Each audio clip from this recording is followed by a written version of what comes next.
My third guy plays some games.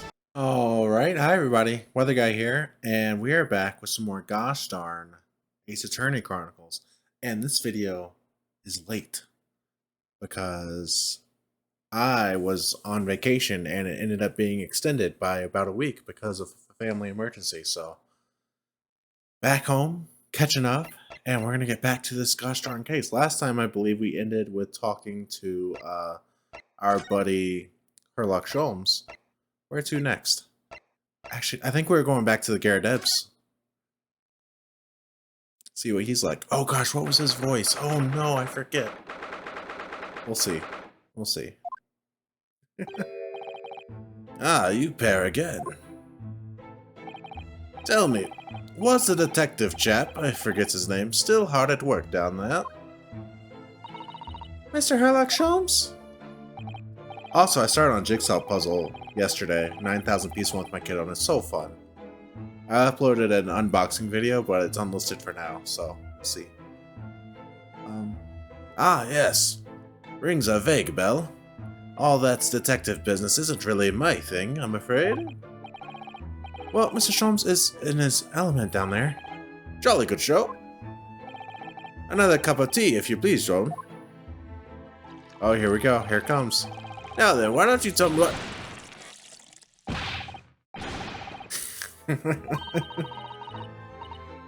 I shall be serving... Wait, what was her voice? I shall be serving dinner shortly, sir. I don't remember.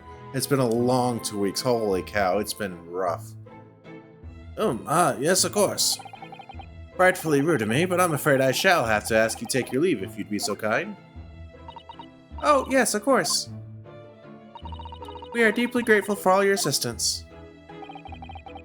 Not at all, not at all. Don't get much chance to talk with young foreigners like yourselves. It's been a pleasure. Best of luck and all that. Perhaps you could see yourselves out. Alright. According to Mr. Sholmes, Mr. Garradeb is hiding something. Since no other avenues of investigation seem open to us at the moment, perhaps we should do some digging. How are we going to do that? We're just going to examine stuff a bit more thoroughly? Maybe there's something we missed on our examination? Certainly possible, isn't it? Okay. Alright. Oh, this is something we didn't look at before. This old candle holder looks a little out of place here, wouldn't you say? Yes, you're right. It's clearly supposed to be gold, but it's almost completely black for some reason. That old thing, yes, just a cheap piece of ironmongery, gimcrack, really. Oh, used it when I was studying, don't you know, for my commission. I know it's old, hardly worth hanging on to, really, but, well, still has its uses sometimes. Of course. Does everything in this room have some elaborate story behind it? They're memories, Mr. Ryu, memories. Okay. I guess. We must have missed that last time. Oh, what's he doing over there? He looks insane, dude. Mr. Sholmes! Aha! We meet again, my dear fellows. Good gracious, when did you sneak in here? Herlock Sholmes, sir, at your service. Whatever, what are you doing? Dude, I can't get the maid's voice at all. I wanted her to sound like, what's her name? From Monsters, Inc. The slug lady, the one who's actually part of the hazmat people. That's like Mike Wazowski. What's her name? I forget her name. I'm given to watching the evening sky as the sun sets, madam. Yet, sadly, cheerful as the room downstairs undoubtedly is, it lacks an aperture for such observation. So I took the liberty of borrowing a small corner of space by the window up here. Well, keeping an eye on one's windows at dusk is a prudent thing to do in London, I'm gathering. And one other thing, Mr. Ryu. Oh, me? I thought perhaps you might be in need of a certain great detective's great mind. Wait, he's not talking about a deduction time? See, I didn't expect to be going through that again so soon. Do you mean, Mr. Sholmes? There's a mighty secret in this modest room. My eyes see even the most trivial of trifles. I take it you're prepared, Mr. Ryu. I think so. There's just time enough for one of my greatly admired great deductions. Let us conclude the matter before dark. Fantastic. I'm trying not to be too loud, by the way, because my kiddo is sleeping on the wall behind me, but I've really got to catch up on this. Mr. Garrett, though it would seem you are a military man of considerably distinguished service, your standing as a landlord is most certainly not what one might call first-rate. Hmm? I'm afraid, sir, that it is all too clear to me. There are two conclusions I have been able to draw by careful observation of your living arrangements. I beg your pardon. The first is that even as we speak, you are concealing the presence of a ferocious beast in your care. Huh? I doubt this is true. And the second is that as a result of the beast's violent rampage, you have lost something very dear to you. Huh? Mr. Ryu, look! The old man's broken out in a cold sweat. Unbelievably, it seems Mr. Sholmes' conclusions are both spot on. Now, how could you possibly... How could I possibly know, you mean to inquire? The answer couldn't be simpler, sir. For in the dense jungle of logic and reasoning, I am the king of beasts. And I know only too well the wild beasts are not easily tamed. So, shall we begin? Once again, Herlock Sholmes is proud to present Logic and Reasoning Spectacular! Fantastic. This is what we love to see.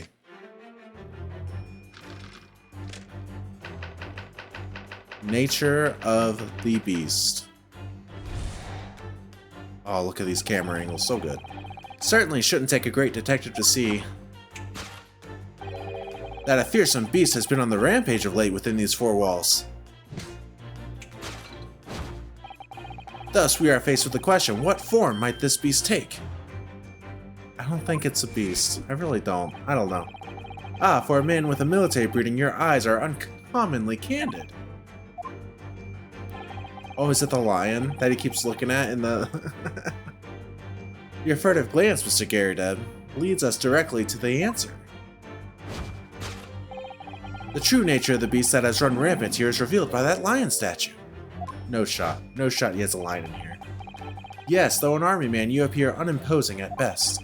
A fact that has fueled your admiration for the mighty lion, the king of beasts. What is this biffle, I ask you? In the end, your admiration became so great, in fact, that you had a living, breathing specimen shipped from India, which you tried to keep in this very house. What? Yet living with such a wild beast proved more difficult than you had imagined.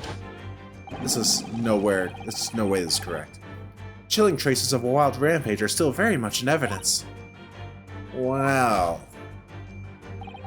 Yet as we look around, the beast in question fails to present itself. Where could this angry creature have disappeared to? Madame? Me?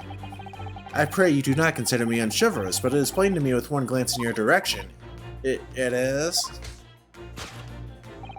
Your dress pocket gives us a handsome clue as to the beast's current whereabouts. For protruding from it is a handbill advertising a circus show. Ah. Yes, you sought to dispose of this terrifying lion, Mr. Garrett. At Batty's Circus, a traveling show currently sojourning in a nearby park. I have observed the tents. You sold the savage lion, sir, to the circus troupe. I most certainly did not. I believe I have made my point. The fearsome beast which ran amok in this room was an Indian lion. And a simple visit to the circus now will reveal the lion prancing jubilantly through a ring of fire. Do gets to go to the circus? That would be sick. A ramping Asiatic lion. Aftermath. Now, Mr. Garrett, it is plainly clear that you still have deep feelings for this formidable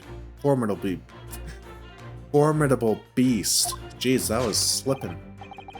Indeed, in that blithe pose, the distress this loss has caused you is veritably tangible. Your head weighs heavy on your shoulders, the pain you feel being revealed by that supporting arm. Amid fits of tears, you let your beloved beast go. The strain of losing something so dear to you is clearly visible in your visage.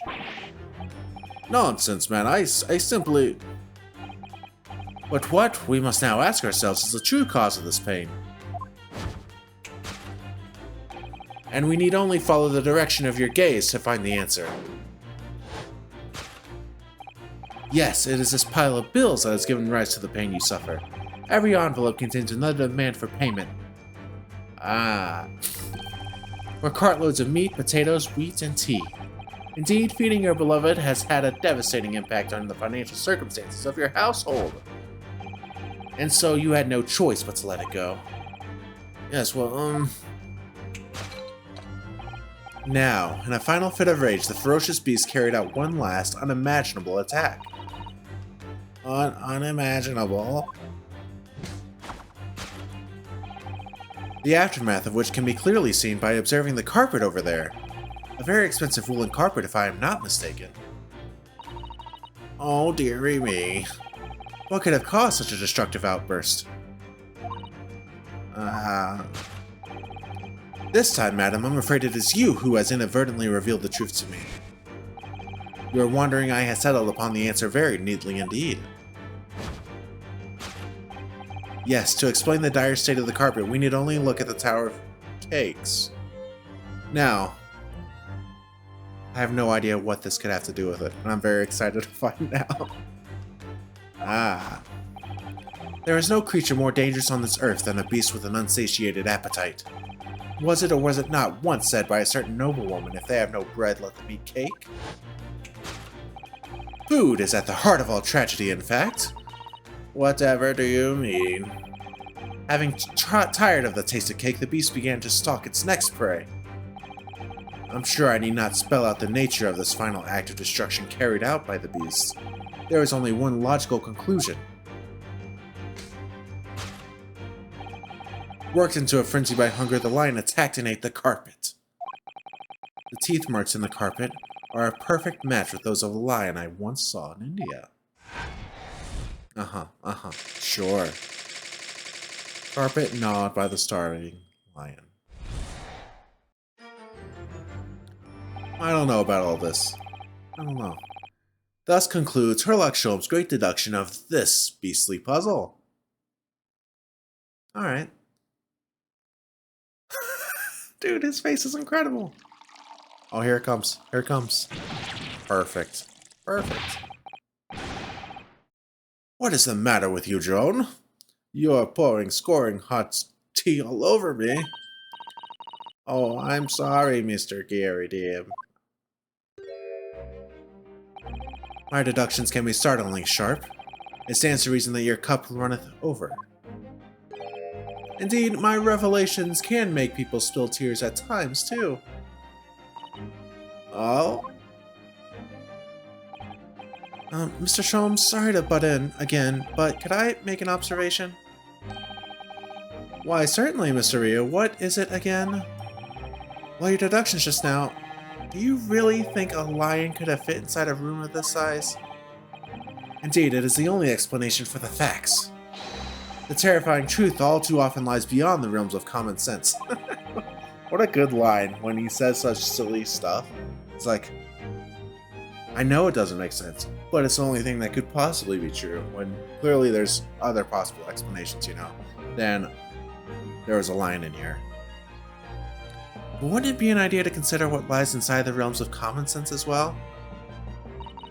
But if an uncaged lion had run amok in this very room, surely Mr. Garrett and his maid would have been hurt, or worse. Ah, that's where you are stuck. No doubt the former military man held his own against the beast using that large cannon. No. Thought you said that they sold the lion to the circus. And what about the food? Meat and potatoes are one thing. But I don't believe I've ever heard of a lion that drinks tea.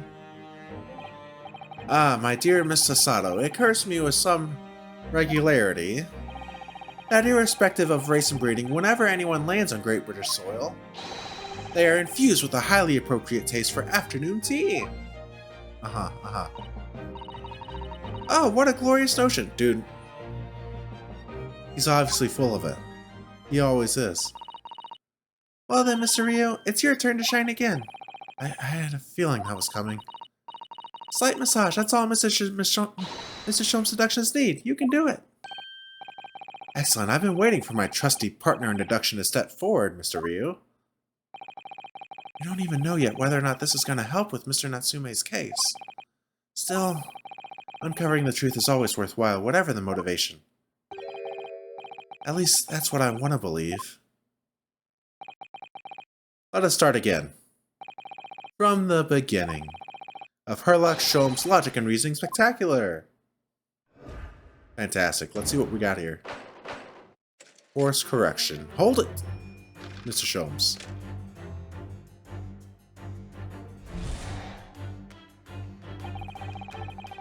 Alright.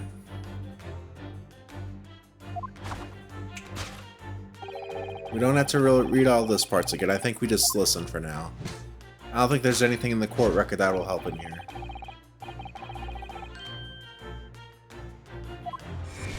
So I think this is where we step in with a different form, maybe. I'm guessing. This glance might be to something else up there. Yeah, this is where we hop in. I'm guessing the other point later where we hop in is whenever we look at the cakes. Oh, but if you observe Mr. Garradeb's reaction, rather seems as though some beast did indeed run amok here in this room. Yes, something with a very fierce nature, but it couldn't have been a lion transported from India. So what was it then? You must follow Mr. Garradeb's gaze. That will lead us to the true answer. Alright, here we go. It's this crazy person, isn't it? Is Mr. Garradeb crazy? Does he have a hot streak? Is that him in the photo? Or is he just happy? I think he's happy and he's holding a picture of his spouse. What's this photograph? It appears to be from Mr. Garradeb's wedding. He looks very happy, doesn't he? He does, but you can't make out his bride. Oh, how unfortunate. Something must have struck the glass directly over the woman's face. I wonder what happened. Probably best not to delve too deeply there. It's 1,000,000% relevant. Glass is broken, so you can't see the bride's face at all. No amount of cracks could hide the woman's plump form. I think powerful would be kinder than plump, Mr. Rio. Yeah, she certainly looks that. There's a lot of horsepower there. Not someone you want to upset, that's for sure. Oh, his wife did this. His wife went crazy. I would love that. Oh, look, have you noticed her wedding ring? It's very large, isn't it? Yes, that's an unusual design. Looks like some sort of embellished sunflower. Let me look at... I didn't mean to do that. But it was right. I had a feeling it was that, but I didn't mean to do it right that second. The true nature of the beast that has run rampant here is revealed by that newlywed bride. Precisely, Mr. Rio. No other explanation could possibly fit, not even a lion. I love that I thought his face was angry, like full of rage, but he's just happy. He's at a wedding. Weddings are the best. They really are. Yes, this framed print pictures your wife, Mr. Garradeb. And while we lament the fact that her face is obscured, we can still make out her mighty arms and note the considerable horsepower they must contain.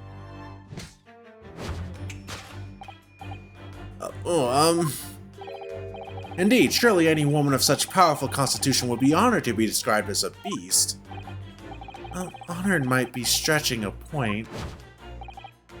Too late. The fact remains that the beast which so clearly savaged this room was your wife, Mr. Garradeb.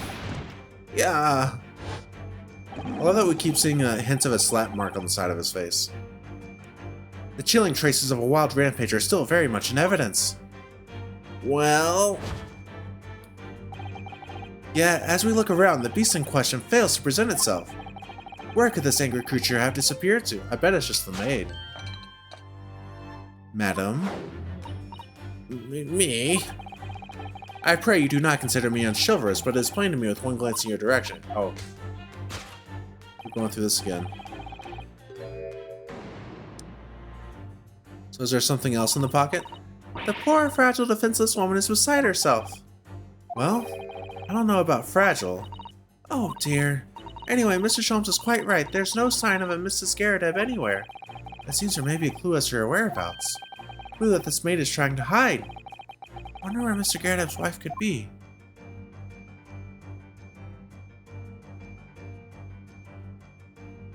I'm just looking for clues. Let's see, does she have the ring? She does. It's her. I knew it was her. She's wearing a very large wedding ring. Look! Oh, yes, a sunflower design with some rather nice embellishments. And it's on the ring finger of her left hand, which means it's surely a wedding ring. Looks like it's on there for life, too. I can't imagine it would slide off a finger of that size. Dude, this game is being so brutal to this character. Like, they're using so many different ways to call this woman hefty and a beast. And it's insanity. And they've also made her look very silly with their constant overpouring of the tea. They are just abusing this woman. It feels terrible. That's something to think, Mr. Ryu, but not to say. Do you know, Mr. Garrett's wife in the photograph had a ring very much like this one? The large sunflower design as well. You have a great memory for these things. It was only 5 seconds ago. Large sunflower wedding ring. It's quite a coincidence that they have the same ring, isn't it? It's not a coincidence at all.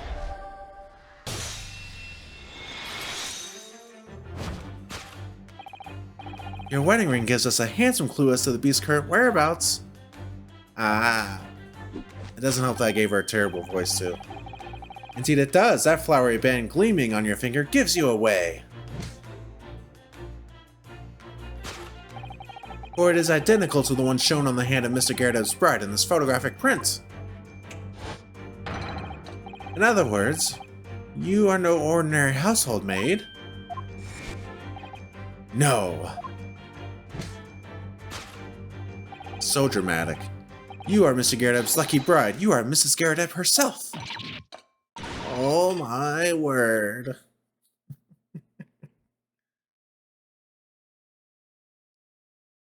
We nailed it, dude.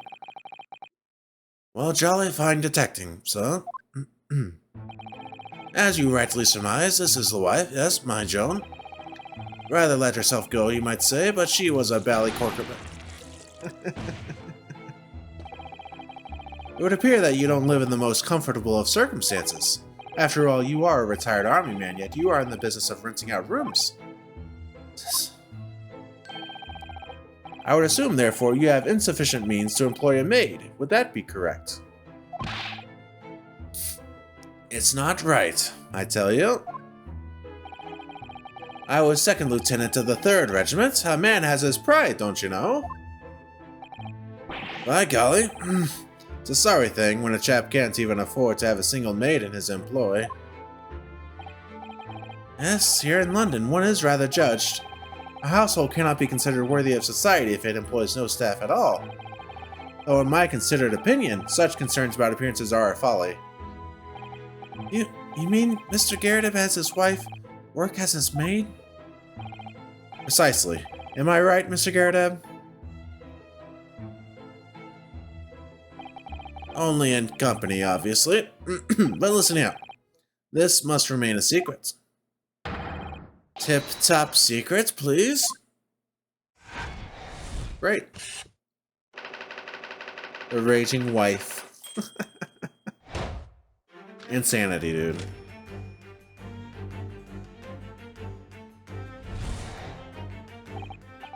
Now, Mr. Garrett, it is plainly clear that you still have deep feelings for this formidable beast. Indeed, in that blithe pose, the distress is... Yep, we already got it. So is this where we see the slap? Where she slaps him? Mr. Sholmes is quite something. He's still calling Mr. Garrett's wife a beast. Yes, as a woman, that feels rather uncomfortable. Mrs. Garrett is standing beside her husband as we speak. In other words, he hasn't lost his beloved at all, has he? Oh, how true! So perhaps that supporting arm that seems to be propping up his head has some other significance then. It's definitely for the slap. According to Mr. Sholmes, Mr. Garrett's pain is tangible, though. What could that pose of his really signify? Uh-huh. Look at that. Oh my, look at that bright red mark! Gosh, that's quite something. And clearly made by somebody's hand. Yes, Mr. Garrett has been slapped on the face, it seems hard. Never seen such a clearly defined mark. Whoever could have done such a thing? Well, there's a very limited number of candidates, I'd say. Alright, there we go. We're really cruising this time. We haven't really gotten stuck on anything at all. It's been pretty chill, I would say. Your head weighs heavy on your shoulders. The pain you feel being revealed by that slapped cheek. And of course, the deliverer of that impressive mark on your cheek that refuses to fade was you, Madame Joan Garrett. Oh, yes. You have been desperate to hide the slap mark on your cheek, sir. Ah. So extra, dude. I love it so much. It's so fun. How the blazes? How did you work that out, man? Nothing escapes the notice of one trained in the art of observation, my dear fellow. That's why you haven't looked directly at us even once. To keep your other side from view. Now, let us proceed to the next conundrum. Why were you subjected to such a violent slap? In other words, we must ask ourselves what caused Madame Garrett to fly into a rage. Is it the bills? Still, or is it something else over there? And we can only follow direction to get it on the answer. He thinks it's the bills, but it's something else. And then after this, we still have to get to what the cake is about over there. Did Mr. Sholmes say that the bills were all for lion fodder? Yes, but now we've established that the lion never existed, which can only mean that the thing responsible for gobbling up all that food was Mr. Garrett's wife. Mr. Rio, she's a person, not a thing. As well, she's also a person who gave her husband a mighty slap around the face. One so hard that left a perfect handprint, in fact. Yes, why would a woman want to hit her husband with such force, I wonder? I'd love to know the answer to that question. Let's look at this. Ah, someone must be reading this book at the moment. There's a bookmark here, look.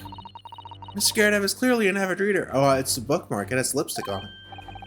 Oh, wait a minute. I don't think this is a bookmark. Oh no, so it isn't. It's a note written in a woman's hand. Oh, James, I love you. Yours, Mary. And look next to the signature here. Lip marks made with lipstick. Oh, what a passionate romantic gesture. Don't get any ideas, Susato. Oh dear, I'm sorry. This bookmark is actually a love note then. Yeah. Alright, we're good. We got what we need.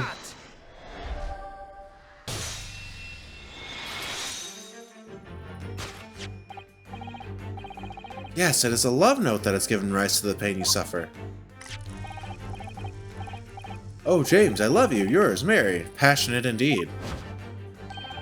Perhaps the sender... Oh, she looks pissed now. Look at her. She might slap him again. She has her fist up. Perhaps the sender of this note, a certain Miss Mary, is the fly in the ointment here. There it is. Saw that coming a mile away. But I don't know the bally woman. You don't know her? That note wasn't written to me. It was just in the book. I don't know how it got there. It was just in the book, you say? Just in there, you say? That's right, that's what... This poor guy. A likely story. Now, listen here, Joe. Old thing. Old thing. Jesus Christ. I explained all the time. At the time. I bought the book at that second-hand place, and that note must have already been in there. So the previous owner of the book was using the note as a bookmark, you mean? That's right, that's what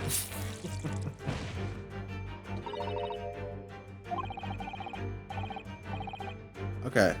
Written to James. My name, in case you... John. Dude, she won't stop. Keep saying like... Are you questioning my name now? Dude, he's getting destroyed. There we have it. Arouse the suspicions of the female heart and you unleash a beast with the most ferocious bite. Now, in a final fit of rage, the ferocious beast carried out one last unimaginable attack. Unimaginable? Oh yeah, we gotta skip this.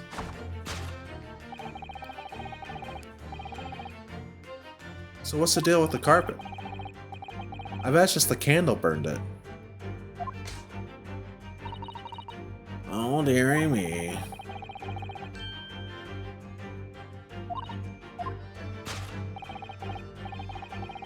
Yep. It's a candle. Come on, let's get to it. Let's get to it. Let's get to it.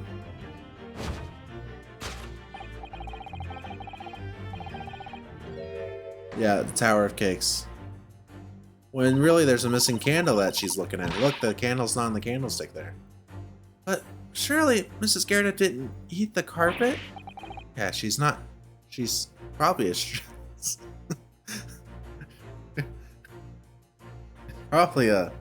she's probably a straight woman.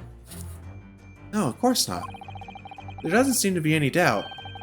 The state of disarray that this room is in is a result of her wild temper. Well, that's true. So this is the last part of Mrs. Sholmes' seduction that we need to fix. We need to only follow Mrs. Garrett's gaze, and that will tell us the real answer. See what we can see. Yes. It's a candlestick. It's a missing candle. This looks like a very old candlestick, doesn't it?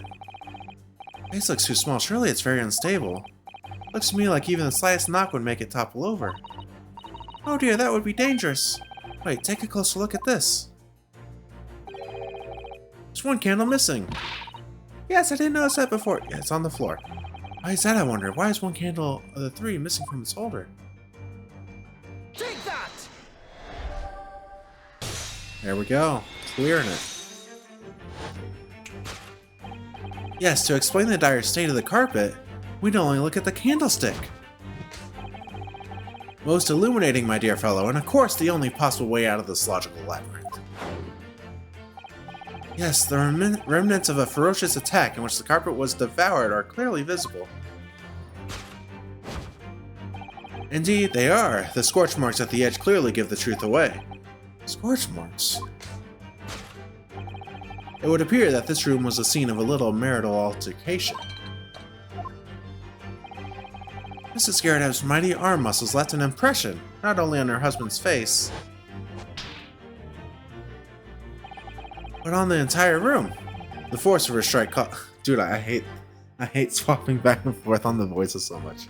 I can't do it very well at all. I keep messing up. I'm so sorry. The force of her strike caused the candle to fall from the holder.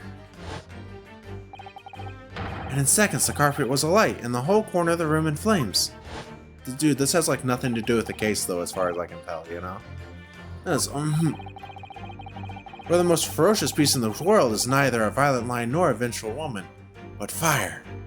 Alright. And in this room, that ferocious beast bared its claws and ran amok.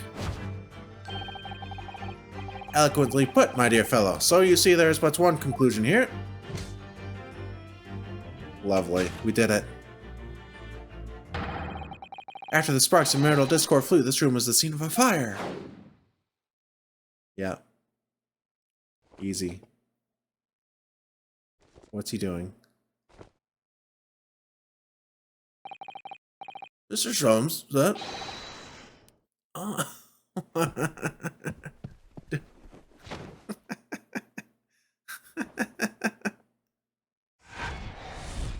I love that. That's the thumbnail right there.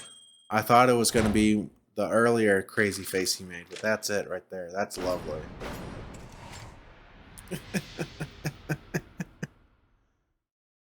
Great. It's these dashed long winter nights, you know. Nothing to do but to read in front of the fire. Luckily, there's a jolly good second-hand bookshop just around the corner. Buy all my old novels there. And in the pages of one particular novel, you discovered some rather illicit material. For which your wife admonished you harshly, it seems. Don't know about admonished. Admonished might be rather closer to the mark. And Beast is most certainly... Here we go again. And the carpet? Was that destroyed by fire when a candle fell on the floor? Ready to say it was. It happened in the blink of an eye, you know. The whole place filled with smoke. Couldn't see a bally thing. I was caught between the old stick's rage and the raging flames. You painted a torrid picture, sir. One that would have been most entertaining. Sympathy for you. Didn't take long for the fire to spread, of course. The belly furniture started going up as well. We've had to hide the mess behind that screen for the time being. Over there, here, Mr. Garrett? Well, you have nothing more to hide now. If you'll allow me... Let's see. Let's get a better view of what's in the room. Some books. I had all my old favorite old novels in that case. But as soon as the fire got hold of them, that was it. Whoosh! Up in smoke. Gosh. Then the wife started hurling things at me. What a terrible sight it must have been. There was I, back up against the window under heavy enemy fire, incendiary books coming 10 to the dozen. Worst of it is, I lost my favorite, and book called Lion's Pride. Lion's Pride? Ah yes, your notorious love of big cats coming through again. I assure you, the little title didn't influence my choice in the slightest. So the poor old man really did lose something dear to him as a result of the ferocious beast rampage. Mr. Sholmes' deductions turned out to be correct once again. Oh my god, this is disgusting. It can only be described as a great British wonder. I tell you, it was total carnage, flames everywhere, and the old stick in full fettle. Out of interest, what time of day was that? Not sure I can remember. 2 days ago now. Let's see, around 5 o'clock, I think. So exactly the same time as a terrifying incident was unfolding outside your window on the street below. Even more terrifying on the inside, I can assure you. The whole of Blighty could have been flattened outside my window at that moment, and I wouldn't have noticed a dashed thing. Oh, really?